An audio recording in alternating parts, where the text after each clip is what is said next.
Hello everyone, welcome back to Caleb and Zoop Zoop, the new adventures of my 3D obsession. Sorry, I'm weird, so little shout outs to shows I used to watch. I've made I've made several things lately. I'll put pictures in there. I made a Darth Vader design that I found on Maker World for my daughter. It's got a split down Darth Vader's helmet, so you can see his skull through it. It's a really cool design. I made it to where the skull is in red, because she likes red. And then obviously Darth Vader helmet in black. Made several things. Currently I'm making another for Zoop Zoop in particular. These are the parts to do a filament re-spooler, I believe is what it's called. So I'm working on that. But the main thing I wanted to mention is, this is a new thing for me, learning all this stuff, and I figure there's other people that are learning as well. So I just wanted to mention that one thing that I learned this week that is super important is orientation.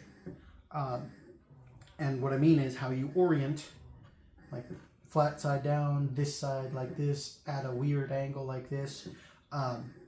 It really makes a difference in your designs and how they come out on the printer. I made a utensil holder for my mother,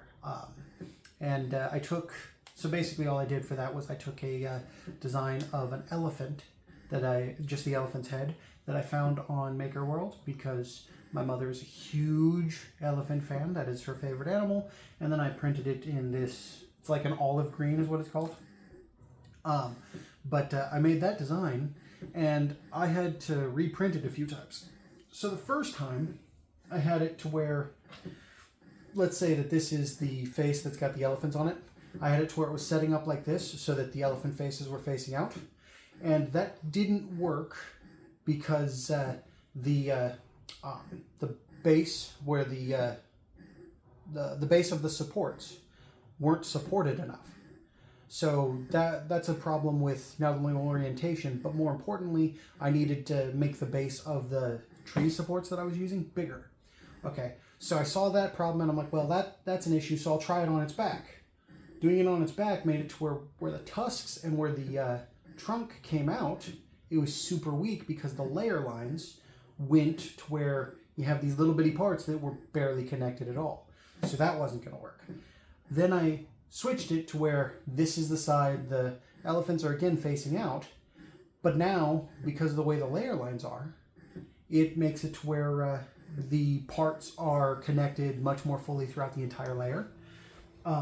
That worked out great for me, and that's something I learned. The other thing along with that, like I touched on briefly, was the fact that I did realize for that first print, I realized that if I was going to use tree supports, at least for things that their connection points are really small, or if you have like really sharp corners, you've got to put an edge to it. I think it's called a brim.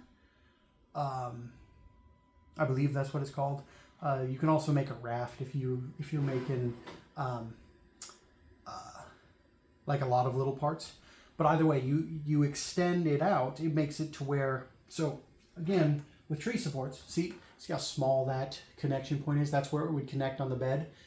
With how small that is, it makes it to where if your nozzle hits it, like just a little bit, can pop that off. Whereas if you broaden that out by putting a bigger brim or a raft on there, it makes it to where the connection to the bed is bigger, so it's a lot harder to pop that off accidentally or on purpose. So yeah, that's what I learned this week. And you see, I've gotten to where I'm leaving them on even on this, leaving the brim on there, because it makes it to where the connection point is better. Now granted, for this it wasn't necessary, but for me it's one of those things like that old saying goes, I'd rather have something and not need it than need it and not have it.